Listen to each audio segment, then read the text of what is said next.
Hello, and welcome back to If History Had Read It. Thank you for joining me here in our quiet corner of the internet. Find your comfortable position. Let your shoulders soften, and allow the day to recede. Tonight, we are not traveling to witness the grand turning points of empire or the construction of monumental wonders. Instead, we are taking a quieter journey into the workspaces, the halls, and the private chambers where ordinary life unfolds day after day under the watchful and often trying eye of another. If you enjoy what we do and find some comfort in these stories from the past, please consider liking the video and subscribing to the channel. Your quiet support helps to keep this small library of whispers from history open to all who wish to listen. We are deeply grateful for your companionship on these journeys. Now, settle in. Our exploration tonight is not bound to a single time or place, but is instead guided by a single universal human complaint: the difficult boss. We will find that the friction between the one who gives the orders and the one who must carry them out is a timeless echo, a pattern woven into the very fabric of organized society. We will listen to 4 quiet accounts from 4 different centuries that prove the struggle between worker and overseer is as old as civilization itself. From the marble villas of Flavian Rome to the austere keeps of feudal Japan, from the creaking timbers of a pirate ship on the turquoise Caribbean to the deafening clamor of a Detroit assembly line, each story is a quiet testament to the enduring frustration of working for someone who holds all the power. Our first journey tonight takes us back through the centuries to the heart of a sprawling, relentless empire. Imagine the air, thick and warm, carrying a fine dust of terracotta and marble. We are in Rome, in the latter half of the 1st century, during the reign of the Flavian emperors. The city is a living paradox, a place of breathtaking grandeur and suffocating squalor, existing side by side. The rumble of iron-rimmed wagon wheels on basalt paving stones is a constant percussive rhythm, a sound that begins before dawn and ceases only in the deepest hours of the night. The streets are a torrent of humanity, senators in their stark white togas, their path cleared by attendants, merchants shouting prices for everything from Spanish grain to Egyptian papyrus, soldiers from distant frontiers, their faces weathered by Syrian suns or German forests, and everywhere the unseen, unheard majority, the slaves, who are the sinews and bones of this great machine, their lives entirely subject to the whims of those who own them. Let us leave the chaotic clamor of the Forum and the crowded tenements of the Subura behind.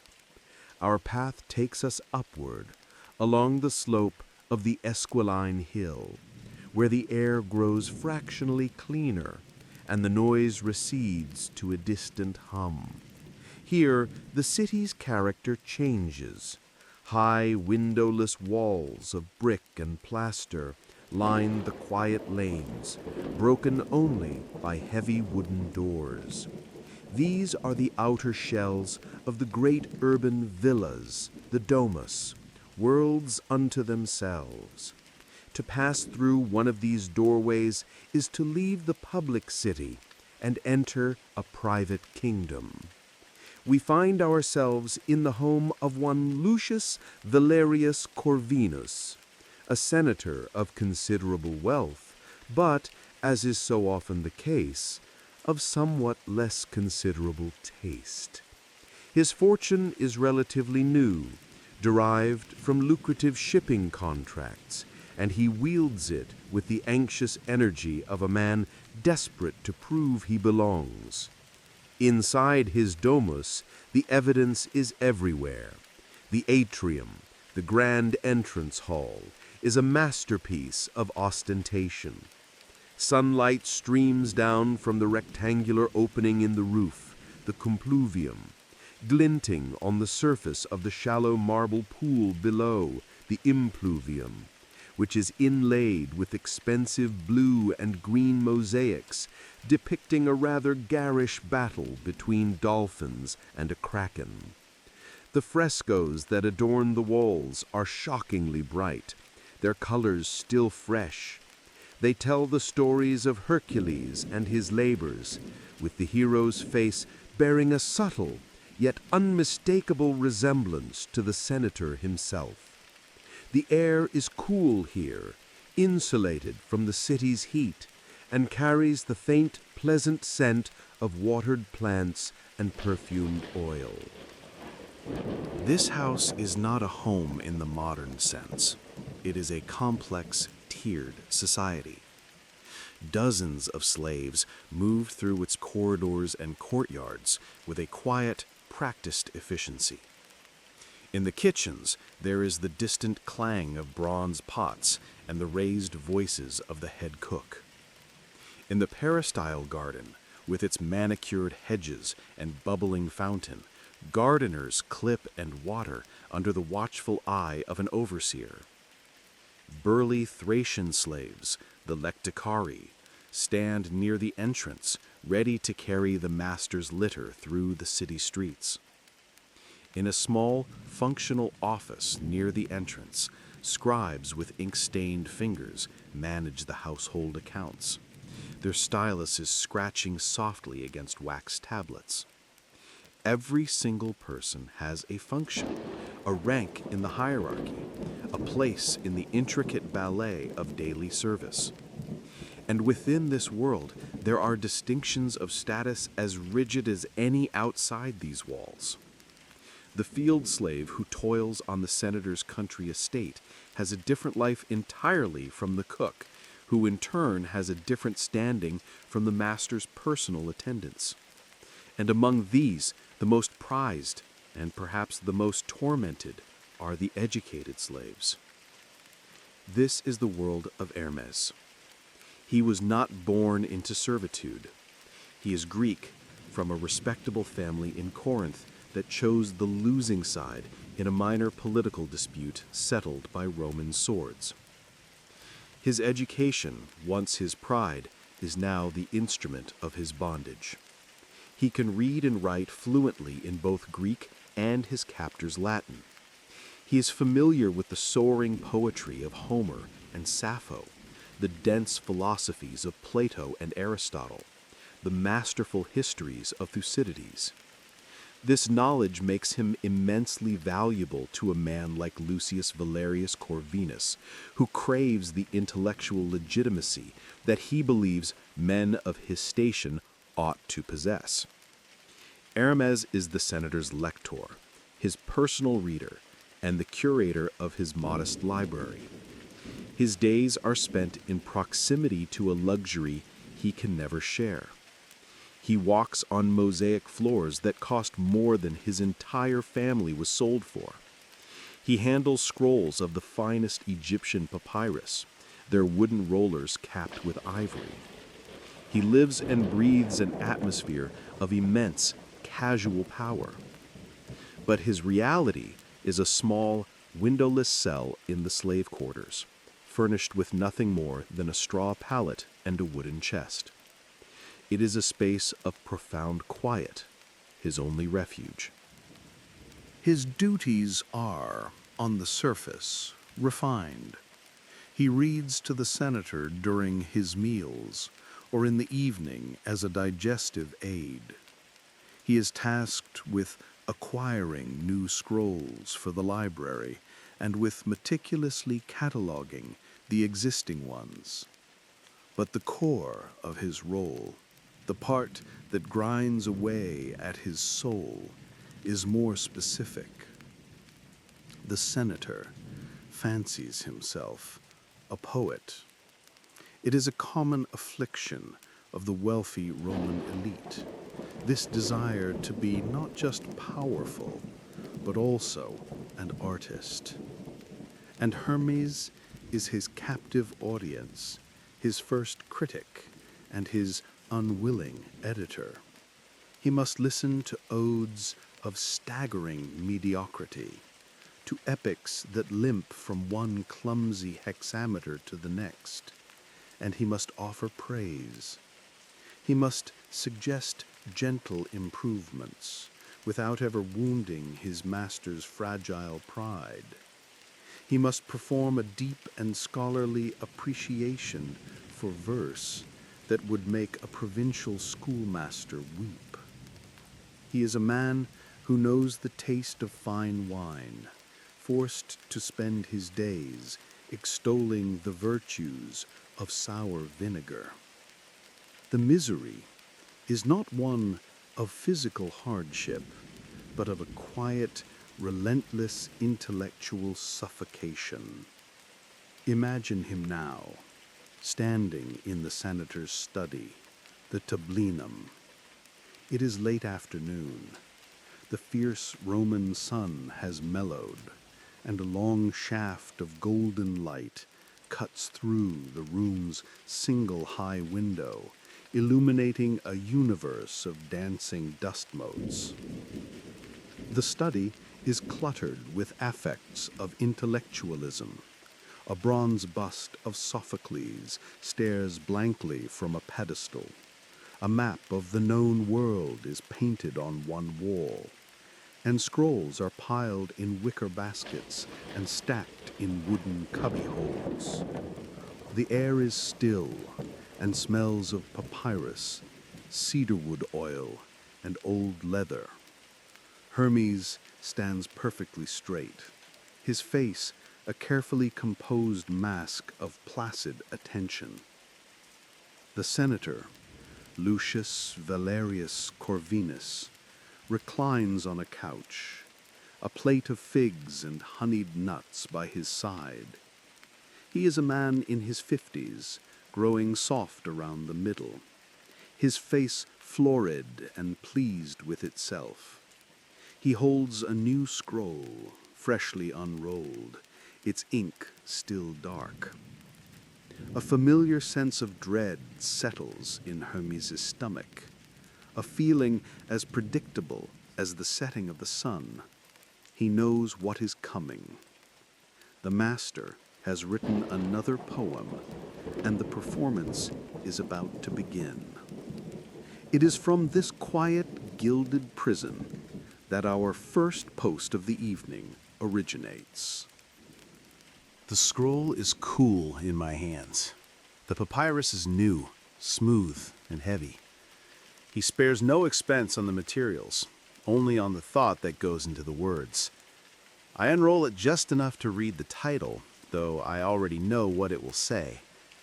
He has been composing it for a week, muttering couplets to himself while being dressed, testing out phrases on me during his midday meal. The ink is a stark, confident black. Ode to my garden in the calends of May. My own private circle of torment. I take a breath. Not too deep, just enough to steady the voice. My own voice. It feels less like my own every day.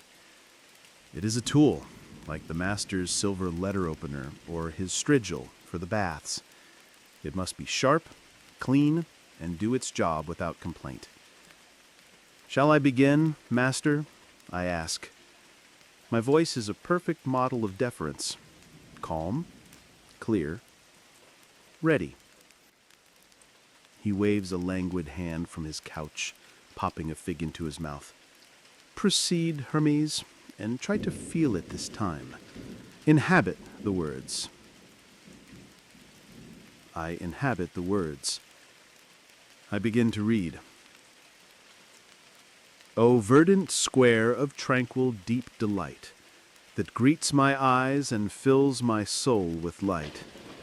Here order reigns, by careful hand designed, a pleasing solace for a noble mind. The words are solid. They are like bricks. They have weight and shape, but no life. They sit on the air for a moment and then fall. My job is to pretend they can fly. I try to lift them. I modulate my tone, giving it a hint of wonder, of reverence. I try to sound like a man who has just discovered a paradise on earth, and not a man reading a list. I continue, moving through the stanzas. There is one about the fountain, which he describes as a liquid jewel, a silver singing spear. I try to make my voice sound like singing silver. I have no idea what that means. I picture the fountain in the courtyard. It gurgles. Sometimes a bird drinks from it. It is made of marble. It is not a singing spear. Then comes the passage about the roses. My roses, red as Mars's angry shield, the finest blossoms in this fertile field. Their velvet petals, kissed by morning dew, reflect a sky of perfect, peaceful blue. I put a little steel into my voice for the line about Mars. Then I soften it for the velvet petals. It is a performance. I am an actor, and my audience is one man, the only man whose opinion matters. He is leaning forward now, his eyes narrowed, not in anger but in intense concentration. He is not listening to the poem. He already knows the poem. He is listening to me. He is judging the vessel, not the wine. The thought makes me want to stop, to simply stand here in silence until he asks what is wrong. But I cannot. I reach the end. The final, triumphant line declares his garden a rival to the fields of Elysium. I let the last word hang in the air, a final, perfect note of feigned adoration. Silence. My heart is beating a little too fast. Perhaps this time it was enough. Perhaps the performance was convincing. I wait. He chews on a nut, slowly, deliberately. He swallows. "No," he says, and my stomach sinks. "No, it is still not right." He sits up, swinging his legs off the couch. "The passion, Hermes. Where is the passion? When you speak of the fountain, I do not hear the water.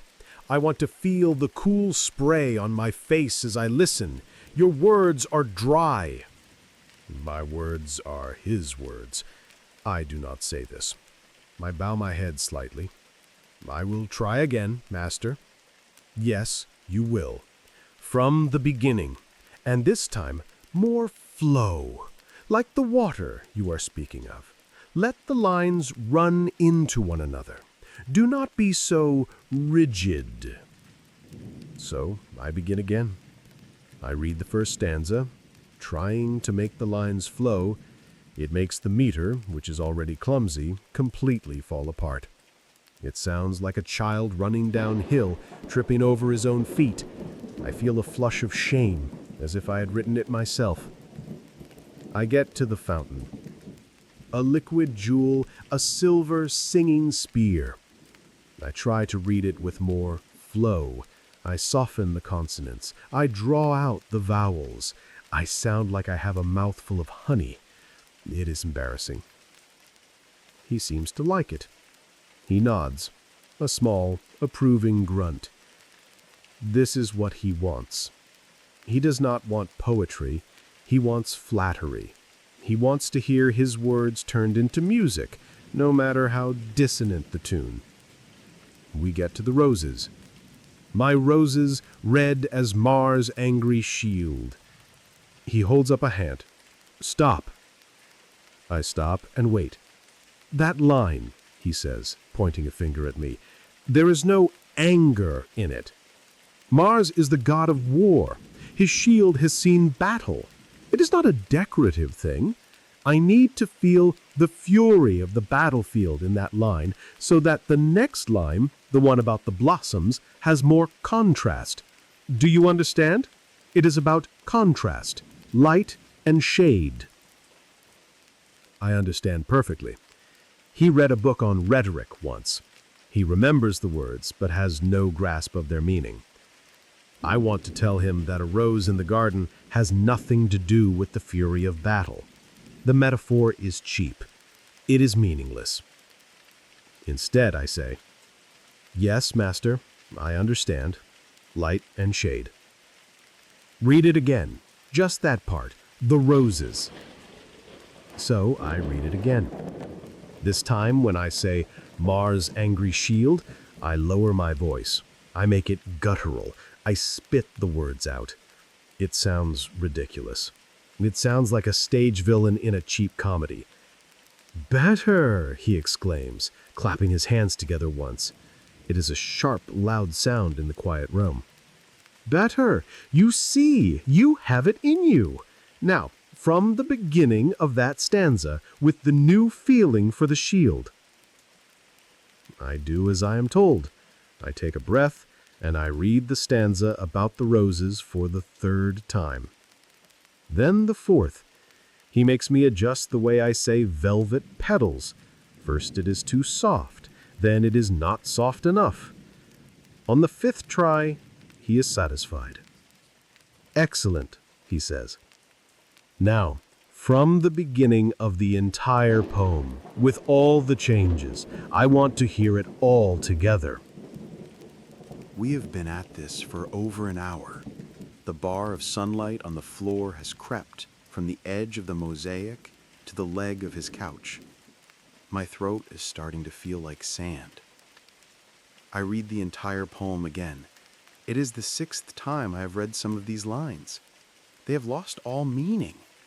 They're just a collection of sounds, syllables I must arrange in the air to please him. My mind begins to drift. As I speak of his perfect, peaceful blue sky, I am remembering the sky over the sea in Corinth.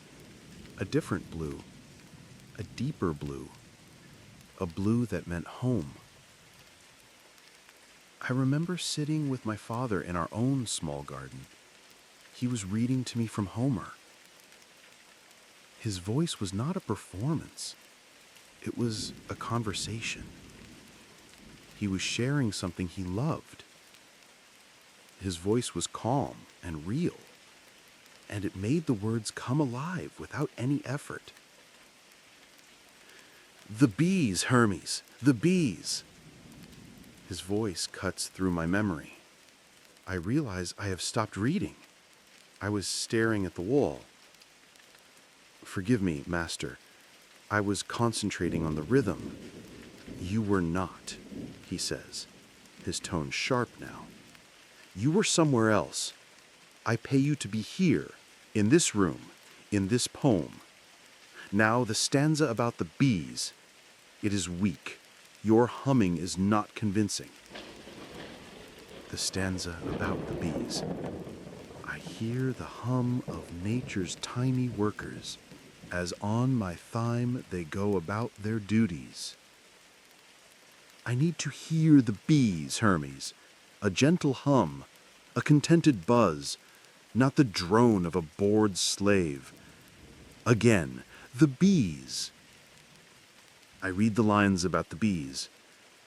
I try to put a buzzing quality in my voice. I sound like a trapped fly. "No, no, no," he says, standing up and pacing. He is agitated now. His vision is not being realized. It is as if you were mocking me. Do you think this is easy? To create beauty from nothing? To order the world into verse? I say nothing. I stand like a statue. My job is not to speak, but to read. "Again," he commands, his voice tight. And so it goes. I read the poem. the whole thing, for a seventh time, an eighth, a ninth. He stops me at the fountain again. He stops me at the roses. He stops me at the bees. He makes me read the title, Ode to My Garden in the Calends of May, 3 times in a row, because my pronunciation of calends does not, in his words, convey the hopeful promise of a new month. The light in the room is fading now. The long golden bar has vanished. The corners of the study are in shadow. Servants are lighting the oil lamps in the peristyle. I can hear the gentle clink of plates being set for the evening meal. The world is moving on. Dinner is being prepared. Night is falling. But in this room, time is standing still. It is a loop, a hell of his own design. I have read the poem in its entirety 12 times. My voice is no longer my own. It is a raw, scraped thing. I have no more tricks, no more tones to try, no more ways to pretend. From the beginning, he says. He is sitting back on the couch now, his eyes closed, as if he is a connoisseur, savoring every note. I do not know what the next reading sounds like. I am detached from it. I am floating somewhere near the ceiling, looking down at the scene. I see a Greek slave, a man who once debated philosophy in the agora, standing before his Roman master.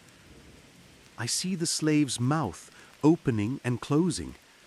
I hear sounds coming out, words about roses and bees. I feel a profound pity for him. 14th reading, or is it the 15th? I have lost count. My mind is a blur.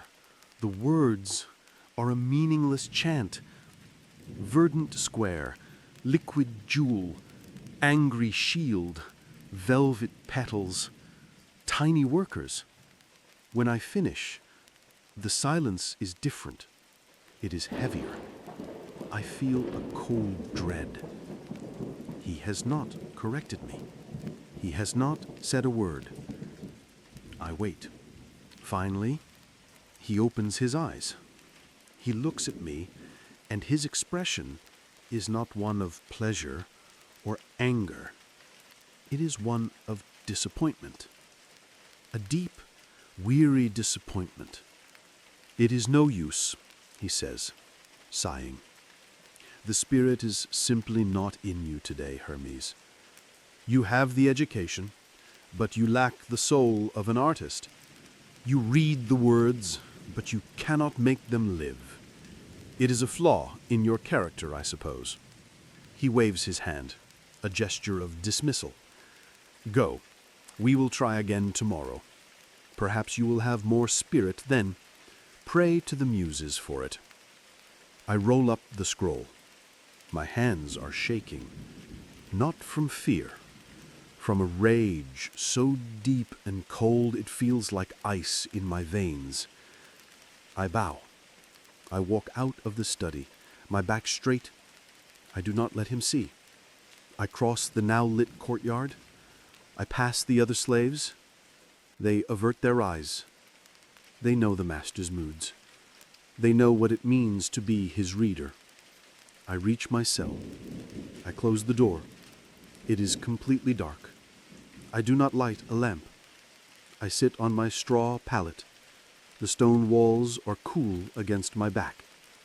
And in the perfect, silent darkness, the words start to echo in my head, over and over. Arrival to the fields of Elysium. Arrival to the fields of Elysium. I feel like I am losing my mind, not in a fit of screaming madness, but in a quiet, slow, grinding erosion. Tomorrow, he will have me do it again, and I will stand there, and I will read. And so, in the silent darkness of his cell, the performance ends, and the man is left alone with the echoes. The story of Hermes is a portrait of a uniquely suffocating kind of misery. His master, Lucius Valerius, is not a monster of physical cruelty. His tyranny is more subtle, more insidious.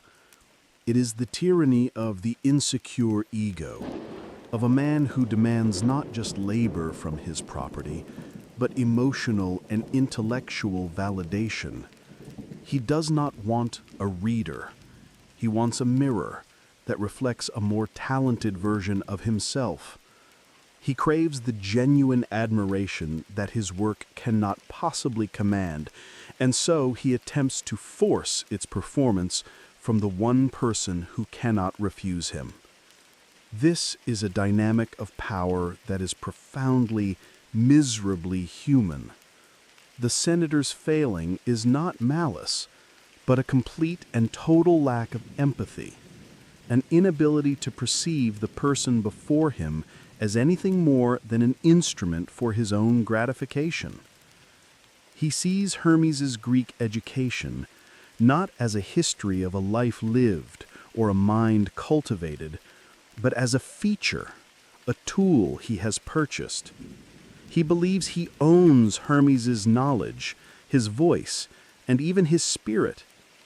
The demand that Hermes feel the poetry is the demand that he surrendered the last private sanctuary he possesses, his own genuine feeling.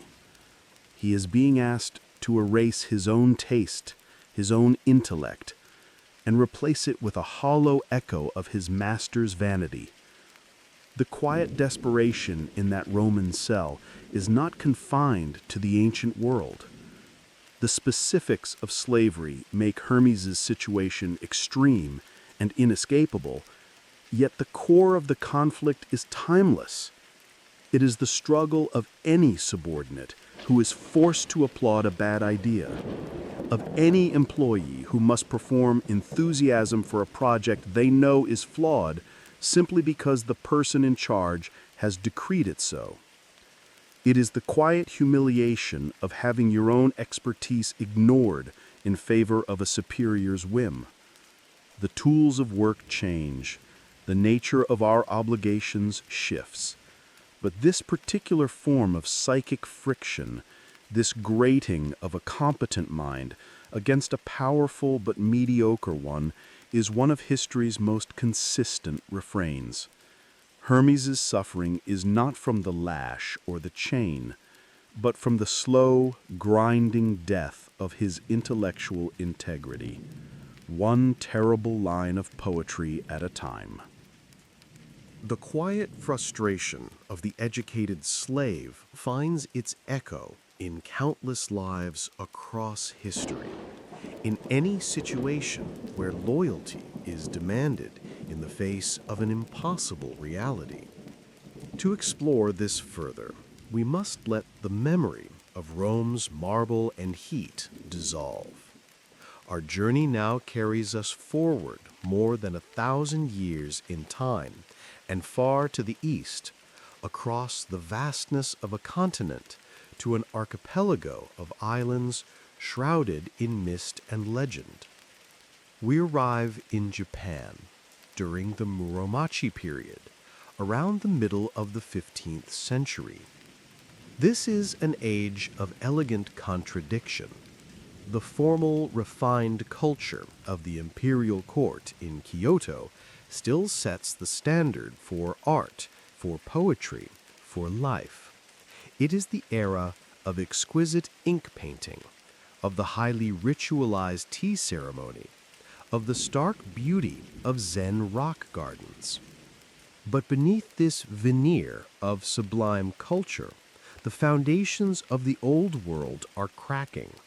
The power of the central government, the Ashikaga shogunate, has begun to wane, its authority slowly bleeding out to ambitious and often warring provincial lords, the daimyo. It is a nervous, uncertain time.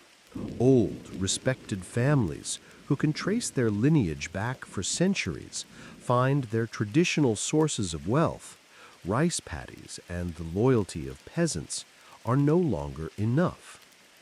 Their influence is being challenged by upstart clans, by wealthy merchants from the growing towns, by a new and more ruthless way of thinking.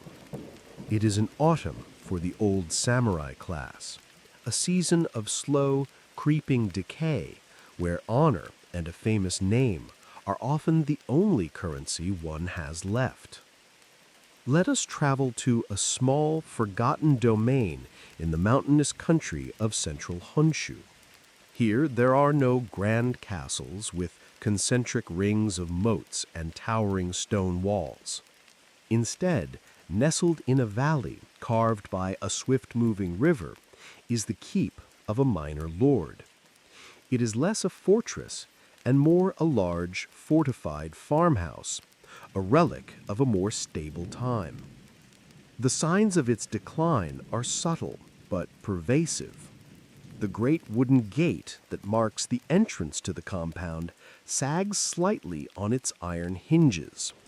The thick thatch of main roof, once a proud symbol of prosperity, is now faded to a silvery gray and is visibly patchy in places, like the thinning hair of an old man.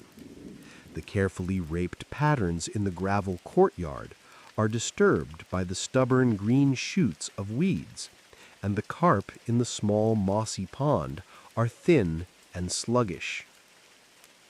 Inside, the atmosphere is one of profound, echoing quiet.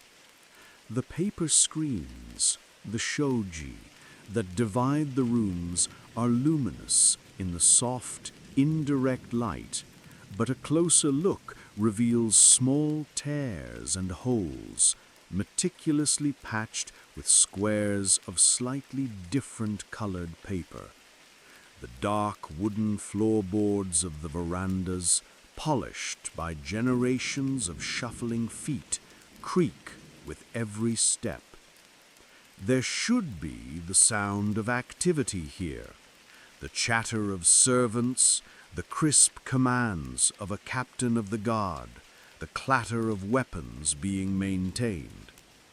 Instead, there is only the sighing of the wind as it finds its way through the eaves, the distant cry of a hawk circling the valley, and the gentle, rhythmic thwack of a bamboo deer-scarer in the garden. The place feels hollowed out, haunted by the memory of its own more vibrant past. Presiding over this domain of ghosts is its master, Lord Ishikawa. He is an old man now, his back still straight from a lifetime of discipline, but his movements have lost their former swiftness. He is a living embodiment of the keep he inhabits, proud, weathered, and clinging to rituals that have lost their meaning.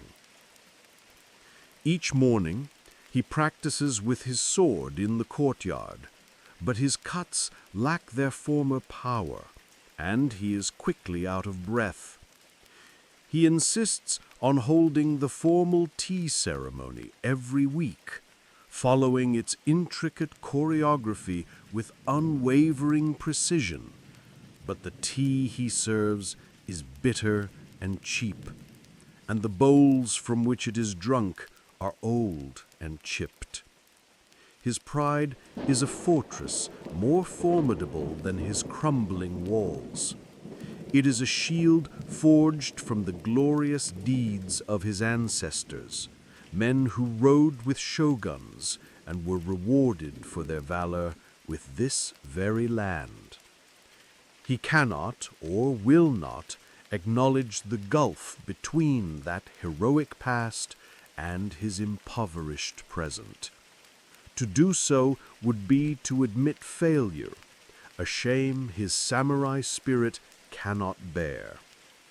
His entire world of denial is supported by one man, his retainer, Kenta. Kenta is not a mere servant. His bond to the Ishikawa clan is one of hereditary duty, a loyalty as deep and unquestionable as the mountains around them. His father served this lord's father, and his grandfather before that. The concept of leaving his master's side is as alien to him as the concept of flight. In a prosperous household, Kenta would have a specific role, perhaps as a steward or an attendant. But now, with the family's fortunes so diminished, he is everything. He is the one who haggles with the rice merchant in the village, trying to stretch their meager funds. He is the one who fishes in the river to supplement their diet. He is the one who patches the roof, weeds the garden, and maintains the Lord's few remaining possessions. He is the sole guardian of the family's honor and the chief architect of its grand illusion. Kenta's conflict is a quiet, daily agony. He is trapped between two opposing duties. His duty to obey his lord's commands is absolute. Yet his deeper duty is to protect his lord and the Ishikawa name from ruin. And the lord's commands are increasingly disconnected from reality. He speaks of recruiting more samurai, of hosting feasts for neighboring dignitaries, of forging alliances that require grand gifts they do not possess. To obey these commands would lead to their final public humiliation. But to question them, to confront the proud old man with the simple, brutal truth of their poverty, would be to shatter his spirit, to take from him the one thing he has left, his dignity. Kenta, a man of simple practicality, must navigate the fantasies of an impractical and deeply honorable man. Imagine Kenta now, on a cool, damp afternoon. He has just received his lord's latest instruction. He stands in the kura, the household's storehouse. It is a small, dark building with thick, earth-lined walls designed to be fireproof. The air inside is still and cool, heavy with the scent of old wood, rice bran, and the faint, sharp smell of rust. A single shaft of light from a high, barred window cuts through the gloom, illuminating a swirling cloud of ancient dust. The storehouse should be full of rice bales, chests of silk, and preserved foods. It is nearly empty. In the center of the floor sits a single large wooden chest. Lord Ishikawa has commanded him to prepare its contents for a banquet he intends to host at the next full moon. Kenta lifts the heavy wooden lid. Inside, resting on a bed of faded silk, is the family's ceremonial suit of armor, the O-yoroi. It was worn by the Lord's grandfather in a famous battle 2 generations ago. It is, or was, a magnificent thing, but time and neglect have taken their toll. The bright silk cords that lace the plates together are frayed and have lost their color. The gilded leather is cracked and peeling, and on the black lacquered iron plates of the helmet and breastplate, patches of orange rust bloom like a creeping disease.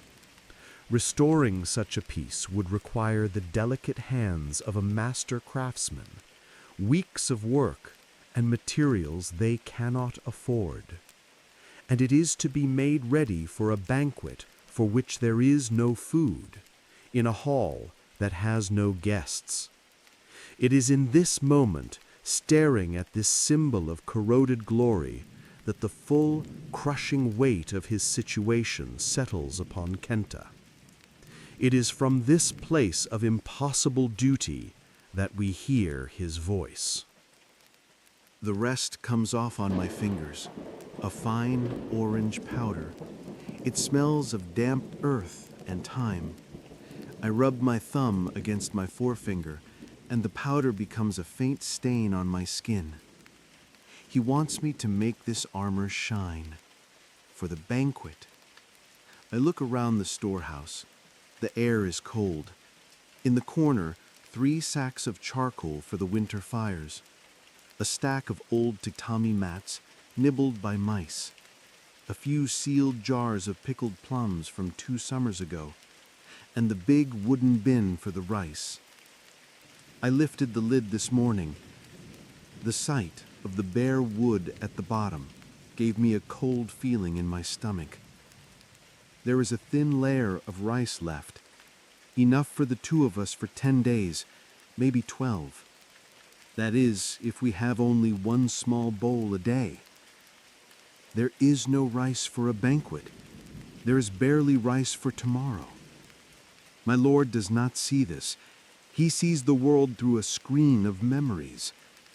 This morning, he sat on the veranda, looking out at the mountains, and he drew up a guest list on a piece of fine paper with his careful, elegant brushstrokes. Lord Mori, Lord Abe, Lord Fujita. I saw the names. These are men who travel with 100 samurai, men who measure their wealth in thousands of bales of rice. My lord wrote their names, and then he discussed the seating arrangement with me, as if they were already riding up the path to our gate. He believes they will come. He believes they will be honored by his invitation.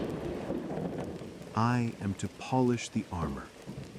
I have a soft cloth and a small pot of rapeseed oil. I rub the cloth on a small, clean spot on the breastplate.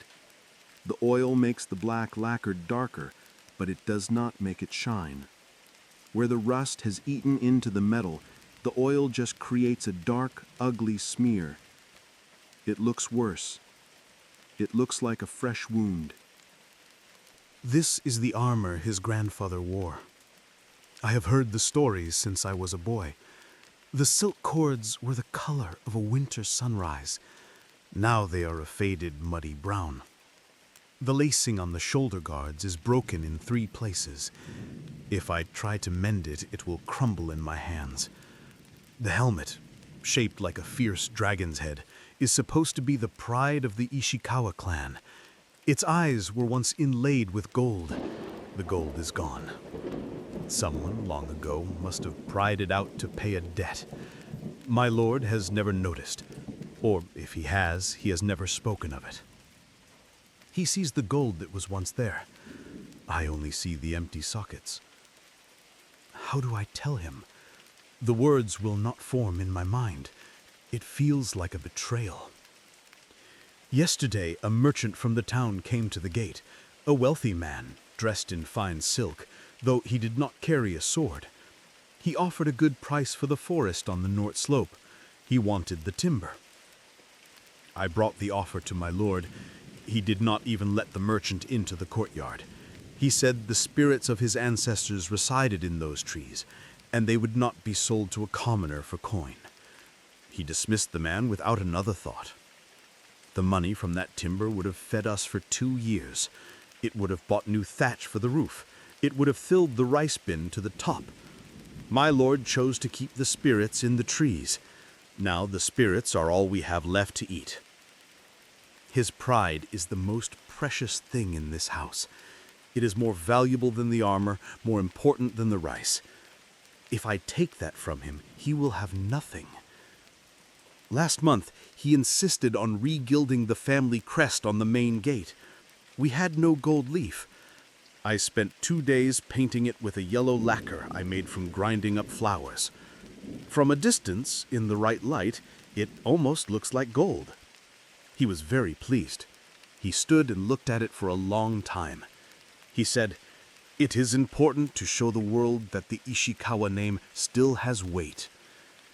I did not tell him that the only person who had passed through the gate all week was old Chio from the village, who brought us 6 turnips. She keeps us from starving.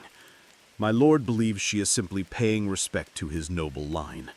He does not understand she is giving us charity. So what do I do about the banquet? Do I polish this armor, knowing it is a lie? Do I spend my days rubbing rust and dust while the roof leaks and the winter firewood remains unshopped? If I do, then the day will come when the full moon shines and the great hall will be empty. The tables will be bare. And he will sit there on his raised platform in his patched silk robe, waiting for guests who were never invited. I did not send the invitations. I could not. I could not bear the shame of the messengers being turned away at the gates of those great lords, or worse, of them being received and the lords laughing at the invitation from the poor ghost of Ishikawa Valley. So he will wait, and when no one comes, who will he blame? He will blame the faithlessness of the other lords. He will say they have forgotten the meaning of honor. He will not see the truth. His pride will protect him from it. But what if I tried to tell him?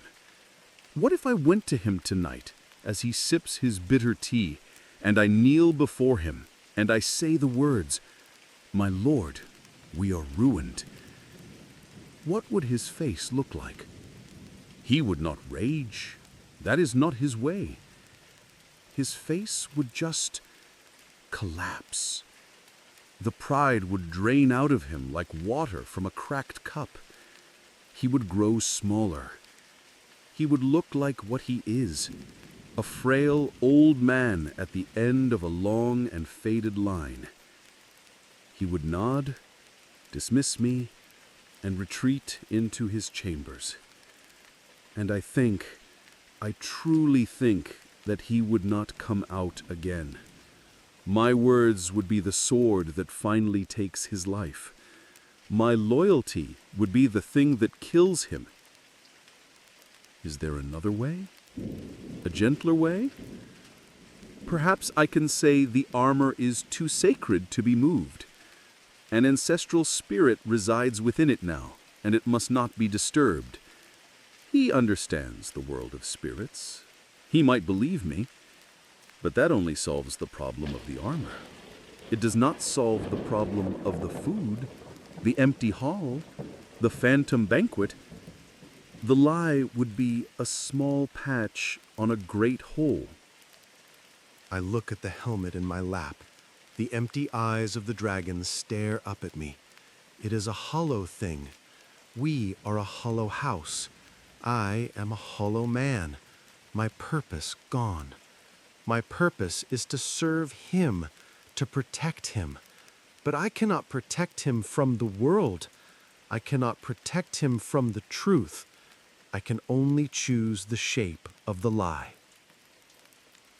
The light from the high window is growing dim. It is almost time to prepare the evening meal. Thin soup made with the turnips Chio brought, a few wild mushrooms I found by the river, and one small bowl of precious rice. I must make the decision. Do I serve him this meager meal and let the sight of it speak the truth for me? Or do I serve him and say nothing and allow him one more night of peace in his world of dreams? My hand is sore from rubbing the rusted metal. My fingers are stained. I look from the helmet to the door of the storehouse. I can't tell him. I will not be the one to break him. But I cannot lie about the banquet. That lie is too big. It will crush us. I will do this. I will go back to the house. I will not mention the banquet. I will wait for him to ask. And when he asks how the preparations for the feast are going, I will say, "My lord, the armor is not worthy. It is rusted. The silk is rotten. To show it to your guests would be a dishonor to the memory of your grandfather. We must wait. We must wait until our fortunes are restored and we can repair it to its former glory. Only then can we host a banquet worthy of the Ishikawa name. It is still a lie, but it is a lie that bows to his pride. It is a lie that uses his honor as the reason for our poverty. It may be enough to delay him. It may be enough to survive another season. I set the helmet back in its box. The air is very cold now. I will go and make the soup. For tonight, that is all I can do. I will serve the meal, and I will prepare my words, and I will hope the spirits of his ancestors give me the strength to speak them, and I will hope that he believes me. The door to the dark storehouse closes, and the retainer is left with his fragile plan. Kenta's burden is a different shade of misery from the one that afflicted Hermes in Rome. It is not born of vanity, but of dignity. It is the terrible weight of compassion. His Lord is not just his master, he is his responsibility. Kenta's role has subtly shifted from that of a subordinate to that of a caregiver, tasked with preserving not just his Lord's life, but his Lord's necessary illusions. Where the Roman senator demanded the performance of enthusiasm, the Japanese Lord requires the performance of prosperity. Lord Ishikawa's pride is not the preening arrogance of a social climber, but the last remaining fortification of a man who has lost everything else. It is the core of his identity. To attack that pride with the brutal facts of their situation would be an act of profound violence. Kenta understands this instinctively. His struggle is not against a terrible boss, but for a beloved one who is trapped in a reality of his own making. The solution he devises in the cold dust of the Kura is a masterpiece of gentle manipulation, a testament to the art of managing up. He cannot confront his master's delusion, so he chooses to inhabit it. He does not say, "We are too poor for this." Instead, he plans to say, "Our honor is too great for this." He transforms a practical necessity, austerity, into an act of profound respect for the family's legacy. He intends to use his Lord's own values as a shield to protect him from the truth. This is not the simple obedience of a servant. It is the complex, strategic thinking of a guardian. This quiet, lonely burden is a familiar one. It is the story of every family member who must gently guide an aging parent away from a dangerous independence. It is the story of a loyal employee trying to protect a company's founder from his own outdated ideas. It is the heavy task of anyone who must preserve the dignity of a person in power while simultaneously mitigating the consequences of their poor judgment. Kenta's story is a profound illustration of emotional labor, the invisible, exhausting work of maintaining a fiction for the sake of another's peace. He is the sole keeper of the truth in a house of honorable ghosts. His loyalty measured not in brave deeds on the battlefield, but in the quiet, daily act of compassionate deception. From the misty, honor-bound mountains of feudal Japan, we sail across the globe and forward in time, leaving behind the weight of tradition and the quiet suffering of loyalty. Our destination is a world of brutal sun and sudden violence, a world that intentionally defined itself against the old orders of masters and servants. We travel to the turquoise waters and hidden coves of the Caribbean Sea around the year 1718, the very height of the golden age of piracy. This is a world that has been shrouded in romance, but its reality was far harsher. Life here was often short, brutal, and drenched in sweat and rum. The air itself is a character, thick with humidity, carrying the sweet, cloying scent of hibiscus and rot from the dense island jungles. The sun is a relentless hammer, beating down on the waves and bleaching the white sand of countless cays and atolls to a blinding intensity. This beauty, however, is a mask for a world of constant danger, of sudden violent squalls that can tear a ship to splinters, of fevers that can sweep through a crew in days, and of the ever-present threat of the Royal Navy's noose. To understand the pirate, one must first understand the world he was escaping. The life of an ordinary sailor in the merchant marine or a state navy was one of the most miserable on earth. It was a floating totalitarian state, ruled by a captain with near absolute power. The work was bone-breaking, the food was often inedible, and the pay was meager and frequently stolen through legal trickery. Discipline was maintained through the whip and the lash. A man could be flogged bloody for a moment's insolence. In this context, piracy was not just a criminal enterprise. It was a social rebellion. It was a desperate, violent declaration of independence from a system that treated men as disposable beasts of burden. A pirate ship was, in its own chaotic way, a radical experiment in democracy. Our setting is one such vessel, a sloop named the Sea Serpent.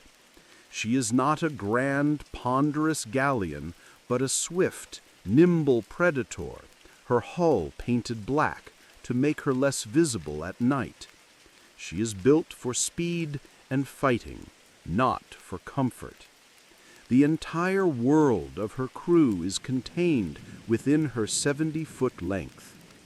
The scent of the ship is a potent mixture, the sharp smell of pine tar used to waterproof the rigging, the foul stench of stagnant bilge water in the hold, the sour aroma of spilled rum, and the close, human smell of 50 unwashed men living in cramped quarters. The deck is scarred and stained, bleached nearly white by the sun in some places, darkened by blood and work in others. Every creak of the timber, every snap of the canvas sails, every rhythmic slap of the waves against the hull is part of the ship's constant, living language. The crew is a microcosm of the Atlantic's wretched refuse. There are Englishmen fleeing the press gangs of London, Irishmen who despise the crown, French Huguenots, Dutch sailors, and a significant number of freed and escaped African slaves, for whom the meritocracy of a pirate crew was the only place they could be treated as men, judged on their courage and skill rather than the color of their skin. They are bound together not by nationality or creed, but by a shared hatred of their former masters and a shared commitment to a document, the ship's articles, their code. The boss of this floating republic is Captain Calico Graves. He was elected to his position.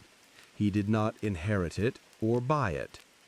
The crew chose him for his skill as a navigator and for the cold fire in his eyes when it was time for a fight. He is a man who can read the weather in the clouds and the currents in the water, and he has led them to several rich prizes. But success has begun to curdle his perspective. He has started to wear a finer coat than the rest of the men, has claimed the most spacious cabin for his sole use, and has adopted an air of command that lingers even when there is no battle to be fought. He is beginning to forget that his authority is borrowed, not owned.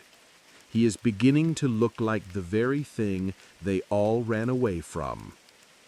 The man tasked with reminding him is our narrator. He is known as One-Eyed Jack, and he holds the second most important position on the ship, quartermaster. Jack is the crew's representative, the guardian of their rights. He lost his eye years ago on a sugar freighter, a gift from a boatswain's rattan cane for daring to ask about overdue wages. The memory of that injustice is burned into him. On the Sea Serpent, the captain is lord and master only during a chase or a battle. At all other times, the quartermaster's authority is supreme. Jack is the one who distributes the rations, settles quarrels between crewmen, and most critically, manages the division of all plunder. He is the ship's magistrate, the voice of the articles, the constitutional check on the captain's power. He is respected for his steady hand and his fair mind. He is not a man who looks for trouble. His job is to enforce the law that prevents it. The stage for our conflict is a secluded, palm-fringed cove on an island that appears on no official chart. The Sea Serpent is anchored in the calm, clear water alongside her latest victim, a Spanish merchantman bound for Cadiz. The prize is rich. On the beach, a fire roars, and the crew is celebrating. Barrels of Spanish wine have been opened, and the sound of drunken sea shanties echoes across the water. In the center of the celebration is the plunder, piled high on a swath of sailcloth, bolts of silk, casks of brandy, sacks of spice, and a heavy iron-strapped chest filled with silver coins. The articles of the Sea Serpent are clear. The division is precise. 1 share for every man, a share and a half for the gunner and boatswain, 2 shares for the captain, and 2 shares for the quartermaster. But as the division began, Captain Graves laid his hand on a particular prize, a set of silver dining plates and a matching candelabra. He declared it Captain's Plunder, a personal trophy for his cabin, separate from the general shares. It is a small thing in the grand scheme of the treasure, but it is a flagrant violation of the code. Every man aboard had signed or made his mark upon the article that stated all plunder would be valued and shared collectively. One-Eyed Jack, as his duty demanded, challenged him. He spoke calmly, reminding the captain of the articles. Graves, his face flushed with wine and arrogance, dismissed him with a wave of his hand. "I am the captain," he roared for all to hear. "I will not be told by my own quartermaster what is mine." He has drawn a line in the sand. Now Jack has retreated to the quiet of the ship's forecastle. He sits on a coil of rope, his single eye watching the fire on the beach. He watches the men, and he watches the captain, who is now drinking directly from a silver goblet. The ship's fragile democracy has been challenged, and it falls to the quartermaster to decide what must be done. It is from this moment of quiet contemplation that he speaks. The singing from the beach sounds sour from here. It's the sound of men who are happy for now, with their bellies full of stolen wine and their heads full of stolen dreams. They don't see the trouble yet, but it's coming. It's sitting right there in the firelight, shining on the captain's private table, a pile of Spanish silver. He just took it. We had the plunder all laid out on a sailcloth, ready for the dividend. He walked over, picked up the silver plates and the fancy candelabra, and had his cabin boy carry him to his tent. Captain's plunder, he called it. His voice was loud so everyone could hear. A dare. But there's no such thing as captain's plunder in the articles. I should know. I'm the one who holds 'em. I'm the one who reads 'em aloud before we sail on a new venture. I can feel the worn leather of the articles book, even though it's tucked in my sea chest. I know the words by heart. Article 3. All plunder of whatsoever kind shall be brought to the quartermaster, to be valued and divided as a whole. No man shall take any part for himself before the dividend is made. It's as clear as the water under this hull. And Article 6 is just as clear.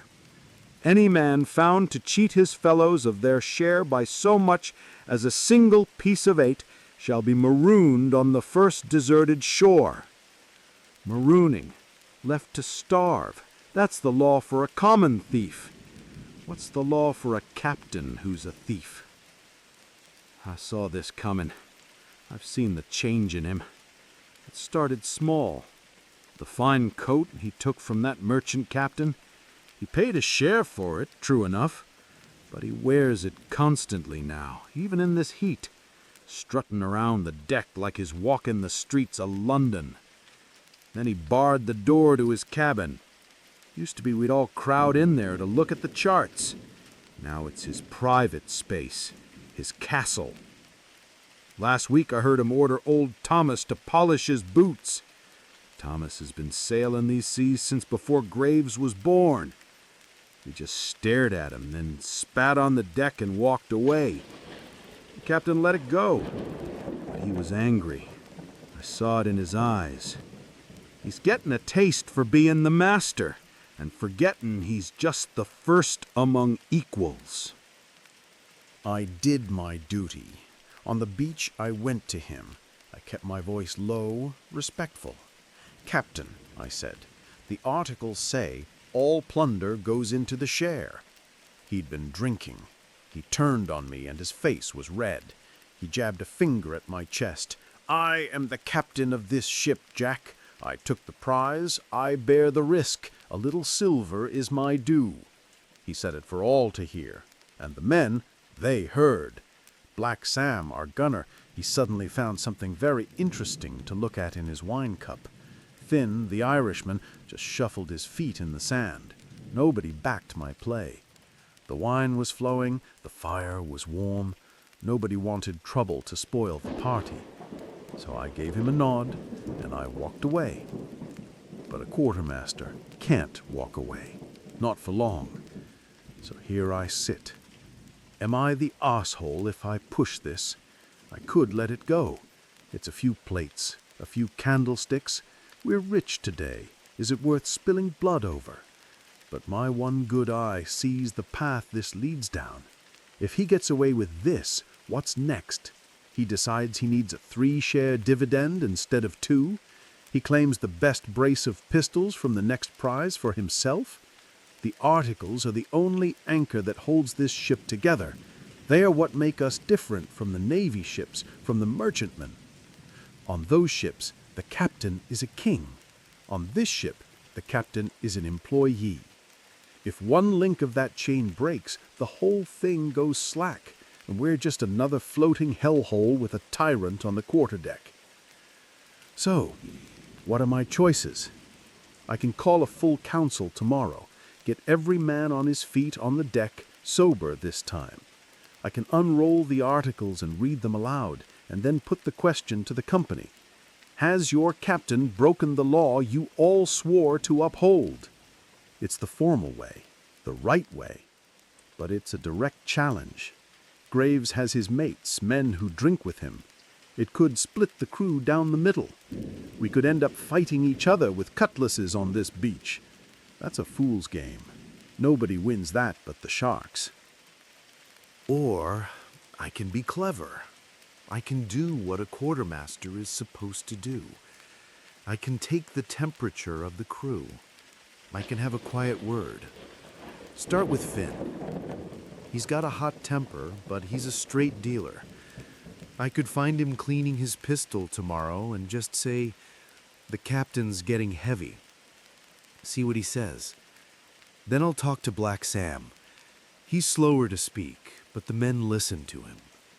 Ask him if he thinks the captain's dividend was fair. I'm not raising a mutiny.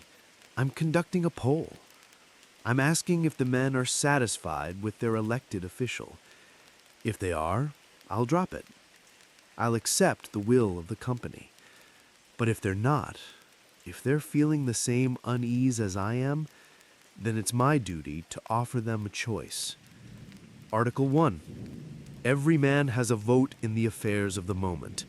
That includes voting for a new captain. I'm not thinking of myself. I'm the quartermaster. My job is to be the thorn in the captain's side, not to sit in his chair. But Black Sam, he'd make a good captain. He's a fearsome fighter, but he's a quiet man. He listens. He knows the articles. He wouldn't be ordering men to polish his boots. I didn't survive a flogging that took my eye. I didn't escape a merchant ship where the food was crawling with weevils and the bosun was quick with his cane, just to end up serving another man who thinks he's better than me. This life was supposed to be about freedom, about a man getting what he's earned, a fair share and a vote. That's the promise. That's the entire point. This isn't about some silver plates. This is about the law, our law. He broke it in front of everyone. If I, the quartermaster, let him get away with it, then I'm as useless as a cannon without powder. My single eye sees the truth of it, and my duty is to make sure the other men see it too. The fire on the beach is dying down. The singing has stopped. Soon they will stumble back to the ship or pass out in the sand. Tomorrow their heads will ache and their mouths will be dry, and they will remember what the captain did. They will remember that their shares were a little lighter because his cabin is now a little brighter. That's when I will have my word. I'll start with Finn, then Sam. We'll see which way the wind blows. And so, on the quiet deck of the Sea Serpent, under a blanket of unfamiliar southern stars, a decision is made. The voice of One-Eyed Jack is the voice of a different kind of subordinate. One whose relationship with his superior is not defined by servitude or hereditary loyalty, but by a written contract, a set of articles. The pirate ship, for all its brutality and chaos, was a remarkable political experiment, a floating, armed democracy, forged in rebellion against the tyrannical hierarchies of naval and merchant law. Here, the conflict between worker and boss takes on a new dimension. Captain Graves is not a master whose authority is absolute. He is an elected official who has begun to overstep his mandate. His sin is not just greed, it is a political miscalculation. He has forgotten that his power is a loan from the crew, not a gift from God. He has begun to believe his own legend, mistaking the temporary dictatorship granted him in the heat of battle for a permanent state of kingship. He has violated the social contract that holds their violent little world together. One-Eyed Jack's response is not that of a rebellious upstart, but of a constitutional guardian. He is not planning a mutiny in the traditional sense, he is initiating a process of recall. His quiet conversations will not be whispers of treason, but a canvassing of the electorate, a test to see if the leader still holds the confidence of the led.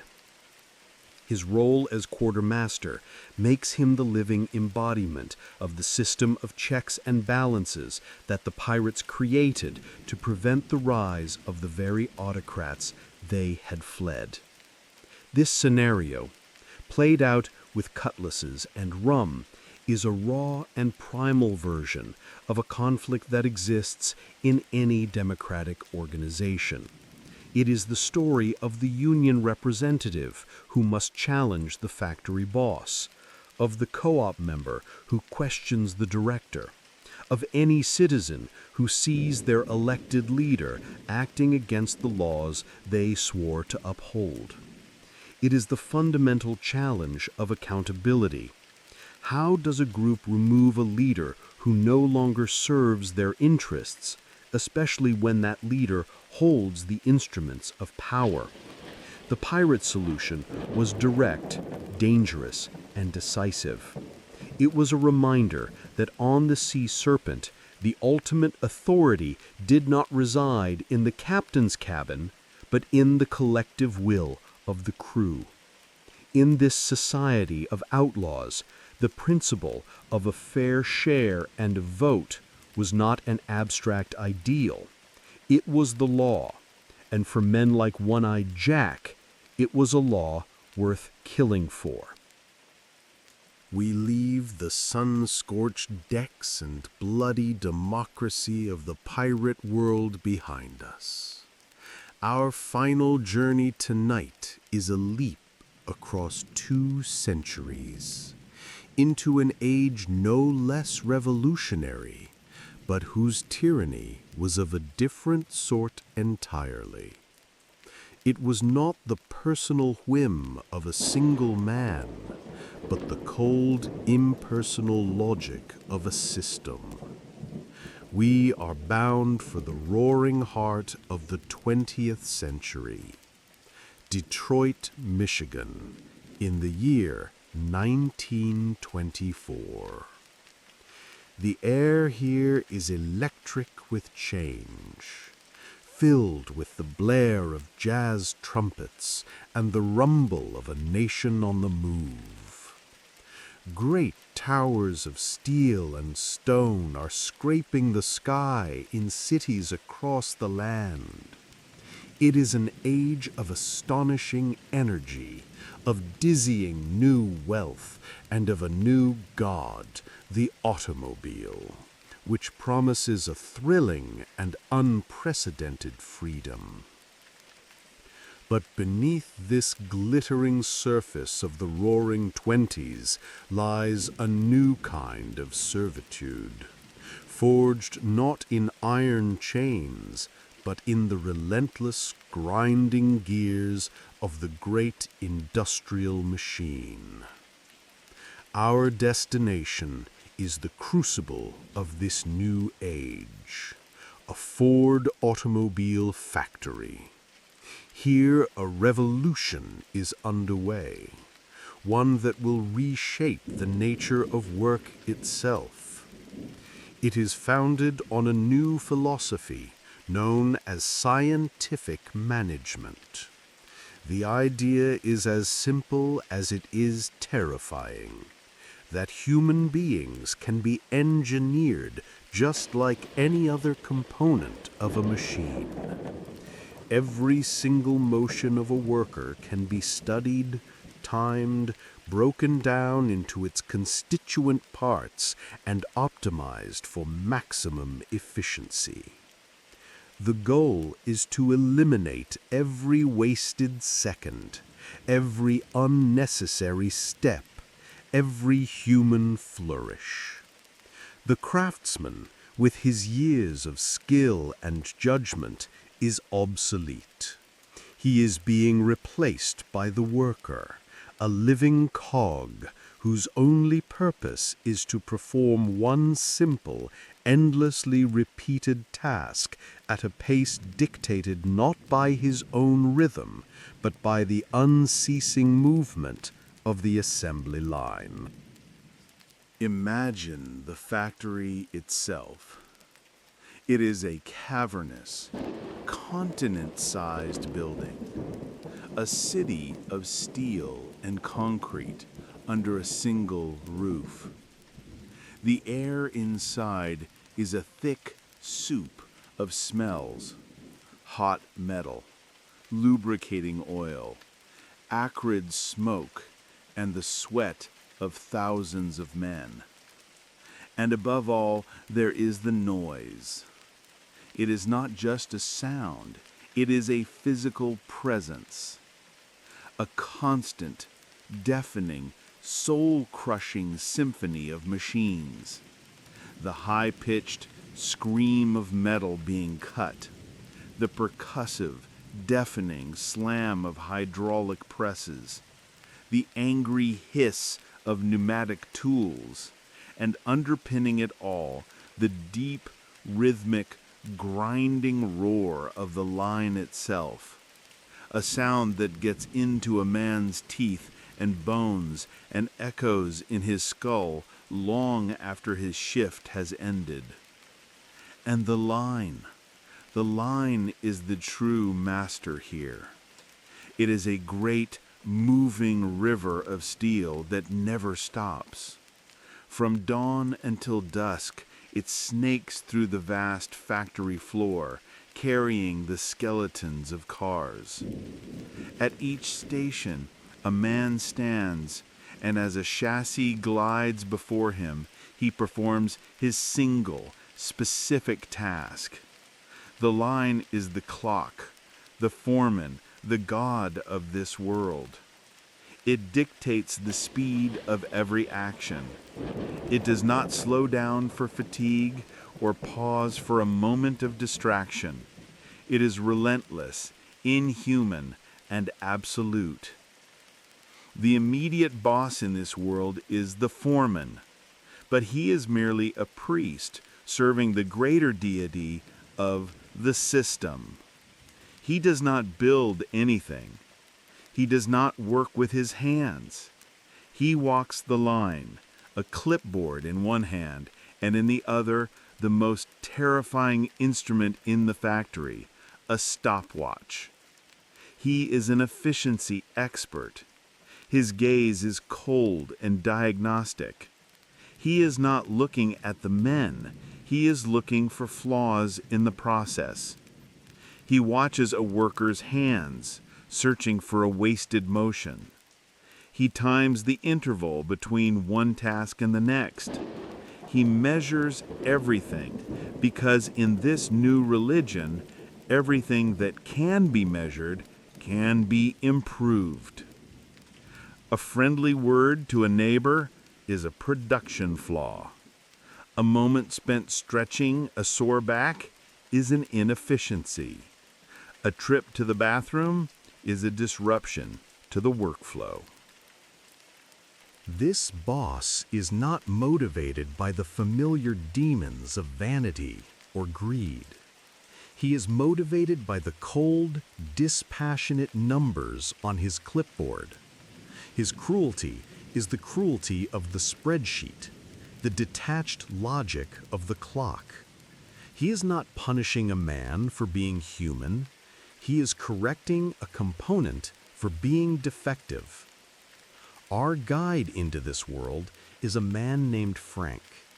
He might be a farm boy from Indiana or a recent immigrant from Italy, drawn to the industrial heartland by the siren song of Henry Ford's famous $5 a day wage. It was a remarkable sum of money, an almost unbelievable wage for a working man. But the cost of that wage was paid not in dollars, but in humanity. Frank's world has shrunk to a few square feet of concrete floor. For 10 hours a day, 6 days a week, he stands in one place. As the endlessly moving line brings a bare car chassis to his station, his job is to take 4 bolts from a bin, place them in the holes of a mounting bracket, and tighten them with a pneumatic wrench. The chassis moves on. 30 seconds later, another one arrives. 4 bolts, tighten, repeat, hundreds upon hundreds of times. His body is a machine, performing a task his mind abandoned hours ago. He feels a profound and growing disconnect from himself. He is no longer a man who is doing a job. He is the job. He is Station 7B. His name is Frank, but his function is to install 4 bolts. His worth is not measured in his strength or his character, but in the seconds it takes him to complete his cycle. Today was like any other day, until it wasn't. The foreman with the stopwatch had been watching his station. During a brief lull, Frank had to use the lavatory. When he returned to his spot on the line, the foreman was waiting, his watch in his hand. He clicked it off as Frank arrived. He made a note on his clipboard, his face impassive. Then he looked at Frank, his eyes devoid of any emotion, and he spoke. "You were 17% inefficient on that last cycle, Frank. Your personal time is cutting into the line's productivity." The words hang in the deafening air. His own body, its basic needs, are now a calculable inefficiency, a flaw in the grand design. He feels a surge of hot, helpless anger, followed by a profound, chilling numbness. He turns back to the line as the next chassis glides into place. He picks up his wrench. He takes 4 bolts from the bin. It is from this place of quiet mechanical outrage that we hear his voice. The line moves. Another chassis glides into place. It stops. My hands know what to do. They grab 4 bolts from the bin. They fit them into the 4 holes. My other hand grabs the wrench from its hook. The hiss of the air. Bzzzt, tight. Bzzzt, tight. Bzzzt, tight. Bzzzt, tight. My hands hang the wrench back on its hook. The line moves. The chassis glides away. Another one takes its place. It all happens in 32 seconds. 17% inefficient. The words are still there, underneath the noise. The foreman said them 10 minutes ago, but they're louder than the presses, louder than the grinders, louder than the whole screaming factory. He was standing right here when I got back. He clicked his stopwatch. He didn't look angry. He didn't look anything at all. He just looked at his clipboard, then he looked at me. "Your personal time is cutting into the line's productivity." He said it like he was a doctor telling me about a sickness I had. The sickness of being a human being. I wonder what the percentage is for an itch or for a cough. I had a coughing fit last week from the smoke. Lasted a whole minute. I must have thrown the whole line off schedule. I probably cost Mr. Ford half a car. I imagine the foreman writing in his little book. "Station 7B, Frank. Lungs are 4% inefficient. Recommend replacement." The line moves. Another one comes. 4 bolts. The wrench. Tight, tight, tight, tight. The line moves. My feet hurt. It's a deep ache right in the bones. We stand on concrete all day. There's a wooden slat, but it doesn't help much after the first hour. My back has a permanent knot in it, right between the shoulders. But the pain is distant. It's like it's happening to someone else's body. My body doesn't feel like mine anymore. It belongs to the line. It's just the part of the machine that has arms and legs. My hands, they definitely don't belong to me. They do their job. I just watch them do it. I don't have to think. Thinking is inefficient. I remember the farm back in Ohio. I remember the feeling of digging my hands into real dirt, the smell of it. It was quiet there.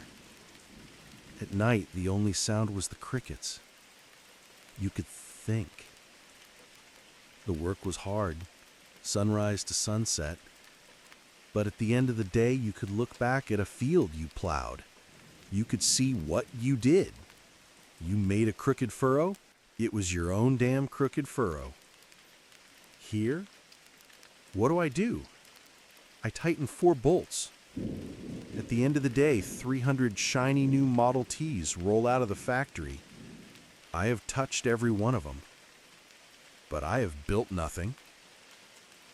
I am just a ghost that haunts the machine. $5 a day. That's why I'm here. That's why we're all here. It feels like a fortune when you're looking at it from 100 miles away. And it is good money. It pays for my room. It buys me a hot meal. On Sundays, my only day off, I can go to a picture show. I can sit in the dark and watch cowboys and pretend I'm somewhere else. But the price of that $5 is steep. They don't buy my strength. They don't buy my time. They buy me. They buy my seconds. They slice me up into little pieces on a stopwatch, and any piece that isn't work, that's the piece they throw away. The man across from me, his name is Stan. He attaches the fuel line. 1 part, 1 clamp. He's been here a year longer than me. He has a wife and 2 kids. He showed me a picture of them once during our lunch break. We have 12 minutes for lunch. The foreman timed that too. Stan doesn't look at me much anymore. He just looks at the fuel lines. His eyes are glassy. He moves like a clockwork doll. Sometimes I see his lips moving. I think he's counting. He's the most efficient man on the line. I bet his bathroom breaks are perfect. The foreman is walking down the line again. He doesn't walk like us. We're all hunched over, covered in a thin film of grease. He walks straight. His shirt is clean. His shoes are polished. He looks like a visitor from another planet, a planet where no one gets tired and no one ever has to go to the bathroom. He holds his clipboard like a priest holds a holy book. He holds his stopwatch like a weapon. He stops at the station next to mine. A young kid just started last week. The kid fumbled a bolt, fell to the floor. The foreman's eyes narrowed. He clicked his watch. He made a note. The kid's hands are shaking now. He probably won't be here next week. They say there are 100 men at the factory gates every morning, begging for a job, waiting for one of us to be too inefficient, waiting for us to get sick or get hurt or just get old. There's always a fresh body to feed to the line. The line moves. Another one comes. 4 bolts. The wrench. Tight, tight, tight, tight. What if I just stopped? What if I just let the chassis go by? What would happen? The man at the next station wouldn't be able to do his job. It would cascade. The whole line would stop. There would be shouting. The foreman would come running, and there would be silence. Just for a minute, the whole factory silent. What would that sound like? I can't even imagine it. The thought of it makes me dizzy. Or what if I dropped the wrench? On purpose. Let it fall into the gears beneath the line. A wrench could do a lot of damage. It could break the chain. It could stop everything for an hour. A whole hour of silence. A whole hour of not being a machine. I can feel the weight of the wrench in my hand. It would be so easy, a flick of the wrist. But I don't do it. I'm a coward. Or maybe I just need the $5. I have to send 3 of it back home to my mother. So I don't drop the wrench. I hang it on its hook. I pick up 4 more bolts. The line moves. Another one comes. That number is in my head, a ghost in the machine. 17%. It goes around and around in time with the noise, in time with the line. The line moves. The wrench remains on its hook. The bolt finds its home. The line continues its slow, inexorable journey through the heart of the factory. Frank's story marks the final evolution of our theme. We have traveled from the personal tyranny of a vain senator to the dignified delusions of a proud lord, to the charismatic greed of a pirate captain. In each case, the boss was a person, a flawed, fallible human whose motivations could be understood, navigated, or even challenged. But in the world of the assembly line, the boss is no longer a man. It is a system. The true master in Frank's life is not the foreman, but the philosophy that the foreman serves. It is the cold, dispassionate religion of efficiency. This new form of oversight cannot be reasoned with, for it has no reason, only logic. It cannot be flattered, for it has no ego. It cannot be challenged on the basis of a shared code, because its code is written in the unforgiving mathematics of the stopwatch. The foreman is not the source of the pressure. He is merely its instrument, a human sensor calibrated to detect and report any deviation from the system's perfect mechanical ideal. Frank's struggle is therefore the most alienating of them all. Hermes could take some small bitter satisfaction in understanding the intellectual poverty of his master. Kenta could find purpose in the compassionate protection of his lord's dignity. One-eyed Jack was empowered by a democratic contract to hold his leader accountable. Frank has none of these recourses. He cannot appeal to a better nature that does not exist. His conflict is with an abstract, all-powerful, and utterly impersonal force. His body is not his own. It is a component, and its performance is measured on a chart. This is the quiet horror that birthed the modern workplace. The foreman's clipboard and stopwatch were the ancestors of today's productivity tracking software, of the algorithm that manages the gig worker, of the analytics that measure every second of a call center employee's day.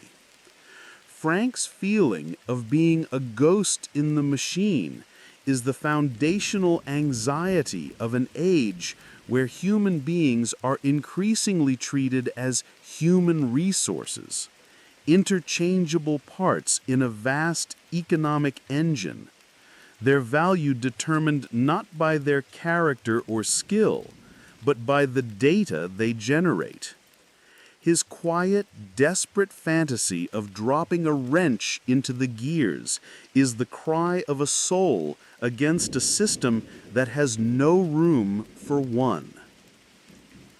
And so, as the great machine of the factory fades into the quiet of history, our journey through the ages comes to an end.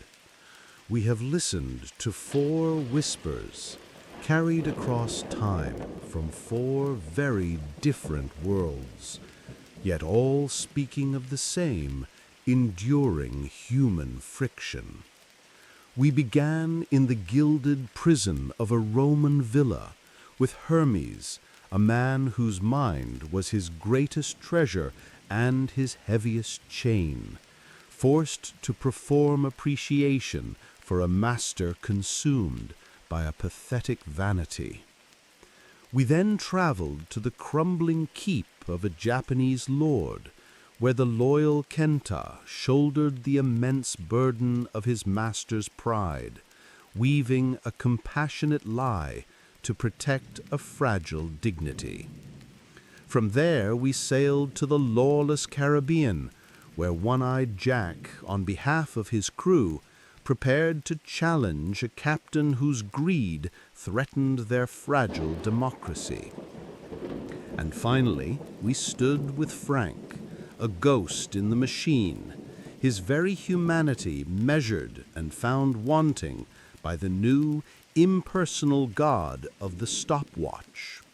From the personal to the systemic, the nature of the overseer changes.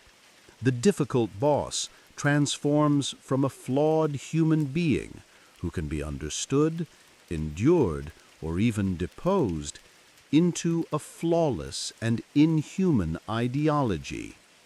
The demand shifts from a performance of loyalty to a performance of productivity. Yet the quiet voice of the person under that weight remains recognizable. It is a voice of frustration, of quiet desperation, of a spirit trying to find space to breathe under the immense pressure of another's will. These stories are a testament to the simple fact that no matter the era, no matter the system, the relationship between the one who gives the orders and the one who must obey is one of history's most profound and persistent struggles. Let these stories from the past now gently recede. Let the echoes of the senator's poetry, the creak of the storehouse door, the snap of the pirate's sail, and the roar of the assembly line all dissolve into a comfortable silence. The labors of those lives are long done. May your own labors for the day be done as well. May your rest be peaceful and your dreams be quiet. Until next time.